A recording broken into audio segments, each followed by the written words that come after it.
আজকে ভাঙড়ে সুদিন ফিরেছে কি ফেরেনি? বলুন আপনারা ফিরেছেন কি ফিরেননি?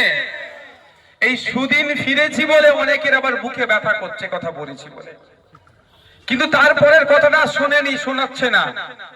আমি মিটিং থেকে হয় ঢোকার সময় না, মিটিং থেকে বারোবার সময় কথা বললাম, অনেক কষ্ট করে সুদিন ফিরেছে কেউ না আবার এটাকে অন্যায় করে বা এই ধরনের কথা বলেছিলাম, সঠিক মনে পড়ছে না, মানে কেউ দুর্নীতি না করে এই সুদিনটাকে না আবার ঘুচিয়ে দেয়, অর্থাৎ কাউকে অন্যায় করতে আমি বারণ করেছিলাম। ভাঙড়ে এসে ভাঙড়ের মানুষের জন্য বলেছি, এখনো যারা ভাবছে তৃণমূল ফিরে আসবে, তৃণমূল ওদেরকে উদ্ধার করবে, তারা এই ভিডিওটাকে কাটিং করে আমার নামে বদনাম ছড়াচ্ছে।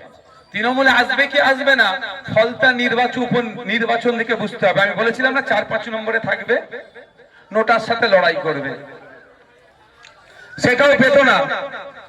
কেন যতটুকু পেয়েছে এটাও পেত না, কেন পেয়েছে সময় আসলে আমি বলবো। তারা এটাকে মিথ্যাচার করে আমার নামে বদনাম করার চেষ্টা করছে, আমি এগুলোকে পাত্তা দিই না। কিন্তু ভাঙড়ের মানুষের কাছে একটু খোলাসা করা দরকার। ভাঙড়ের মানুষদের বলবো, শান্তির সাথে থাকবেন, আপনি আপনার অধিকার নিয়ে থাকবেন। কে তৃণমূল, কে বিজেপি, কে কংগ্রেস, কে সিপিএম, কে আইএসএফ বিরোধী, কে আইএসএফ, ওটা দিয়ে বিচার হবে না। আপনার অধিকার নিয়ে আপনি থাকবেন। আপনার অধিকারে যদি কেউ হস্তক্ষেপ করে, সেই যে আইএসএফ এরও ছেলে হয়, আমি আপনাদের কথা দিয়ে যাচ্ছি, আমার সাথে আপনারা যোগাযোগ করবেন, তার বিরুদ্ধে ব্যবস্থা নিতে আমি একটু কুণ্ঠরোধ করব না। কারণ আপনারা মূল্যবান ভোট দিয়েই তো তোলাবাজ মুক্ত ভাঙড় তৈরি করছেন, গুন্ডা মুক্ত ভাঙড় তৈরি করার জন্যই তো আমাকে ভোটটা দিয়েছিলেন কি মায়েরা, যাতে মারামারি হিংসা না হয়। এই তো আমার এখানে এই দোকান, এই মোড়টাতে, নামটা ভুলে যাচ্ছি, মাথায় মেরে মাথাটা নষ্ট করে দিল, হ্যাঁ, হাকিম বাবু, আমরা ভুলে যাচ্ছি কি, উনি মারা গেছেন তো কদিন আগে, আমরা ভুলে যাচ্ছি না। তার বিরুদ্ধে কি ভোটটা হয়েছে তো হিংসা না হয়। তাহলে আপনারা ভোট দিয়ে ওই নটোরিয়াস ক্রিমিনালটাকে ভাঙড় থেকে তাড়িয়েছে, সাথে সাথে যত গুন্ডা মস্তান ক্রিমিনাল আছে ভাঙড় থেকে তারা ভয়ে ভাঙড় ছাড়া হয়েছে। তা আপনাদের ভোটের জন্যই তো হয়েছে। আমি আপনাদের কথা দিয়ে যাচ্ছি, আপনাদের সাথ আমার লাগবে, নতুন করে গুন্ডা মস্তান ক্রিমিনাল সমাজ বিরোধীকে ভাঙড়ে জন্ম হতে দেব না। সাথ দেবেন তো? নতুন করে তোলাবাজকে জন্ম হতে দেব না ভাঙড়ে।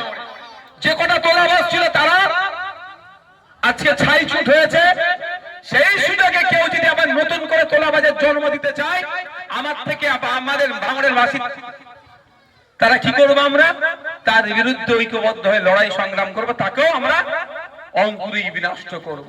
শুধু চাই কি আপনাদের সহযোগিতা। পাবো তো নাকি? পাবো তো নাকি সহযোগিতা?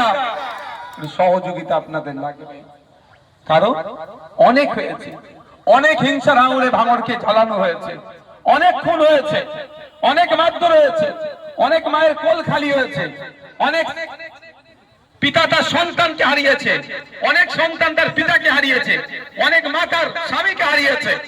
আর নয়, হিংসা এবার বন্ধ হবে। আমরা ভাঙড়ের মানুষ খেটে খাই, আমরা পরে নিয়ে আমাদের চলে না। সকালবেলা উঠে কেউ লেদার কমপ্লেক্সে কাজে যায়, কেউ মাঠে কাজে যায়, বিভিন্ন জেলার কাজ কর্মস্থলে যায়, কর্ম করে আমাদের সংসার চলে ভাঙড়ের মানুষের। পরে মেরে কুটে আমাদের সংসার চলে না। গুটি কয়েক যারা পরে নিয়ে সংসার চালাতো, আজকে ভাঙড় থেকে তারা সাইড হয়ে গেছে। নতুন করে এরকম লোকের আজ জন্ম দেব না। তাই লক্ষ্য আপনাদের রাখতে হবে, শুধু নওশাদ সিদ্দিকী একা লক্ষ্য রাখলে হবে না, আপনাদেরও লক্ষ্য রাখতে হবে যে ভাইজানের সাথে যারা উঠা বসা করছে, ভাইজানের আদর্শ নিয়ে, পার্টির আদর্শ নিয়ে চলছে কি চলছে না, আপনাদেরকে সেটা লক্ষ্য রাখতে হবে।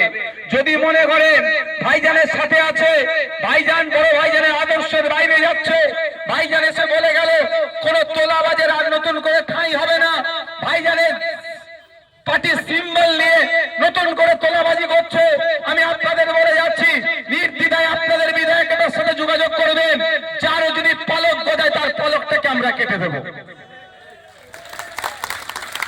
অনেক হয়েছে, মানুষ এটা চাই না, মানুষ তোলাবাজি চায় না, হিংসা চায় না, মারামারি চায় না। মানুষ কিছু একটু শান্তিতে থাকতে। আপনি আপনার বাড়ি করবেন, দলিল আছে, পর্চা আছে, বাড়ির কাগজ আছে, পঞ্চায়েত থেকে পারমিশন করালেন, আবার এখানে বাড়ির সামনে এসে ভিক্ষা চাইবে, ও হবে না। তোলাবাজি বন্ধ হবে। কেন আপনার টাকা কিসের? 500 টাকা ইনকাম করতে গেলে জিপ বেরিয়ে যাবে, 5000 টাকা তুমি দিতে হবে না, বাড়ি করতে দেবে না। যদি আজকের পর থেকে কেউ ডিস্টার্ব করে এই ধরনের, আমাদেরকে জানাবেন, তার বিরুদ্ধে আইনত ব্যবস্থা করব। সেটা আমার ছেলে হতে পারে, পরের ছেলে হতে পারে। আমার নজরে কারো কে ডিস্টার্ব করা মানে সে সমাজ বিরোধী, তার বিরুদ্ধে আইনত ব্যবস্থা হবে। আর পার্টির যদি কোনো ছেলে হয়ে যায়, পুলিশ প্রশাসনকে বলবে কে ডবল দিয়ে চাপান, সেকশনে কে ডবল দেয়। কারণ মানুষ ভরসা করে আমাদেরকে নিয়ে এসেছে আবার, আর সোর্সের মধ্যে যদি ভূত ঢুকে যায় তাহলে ডবল সেকশন দিতে হবে না? কি অসুবিধা হবে নাকি? কি অসুবিধা হবে? ডবল সেকশন রেখে বেশি দিন জেলে রাখে, কারণ ভরসাই ভাঙছে। ভরসা করে নিয়ে এসেছেন তো নাকি মায়েরা? আর যদি ভরসা ভাঙে তাহলে ডবল অপরাধ করছে, ডবল সেকশন দিয়ে বেশি দিন জেলে রাখে।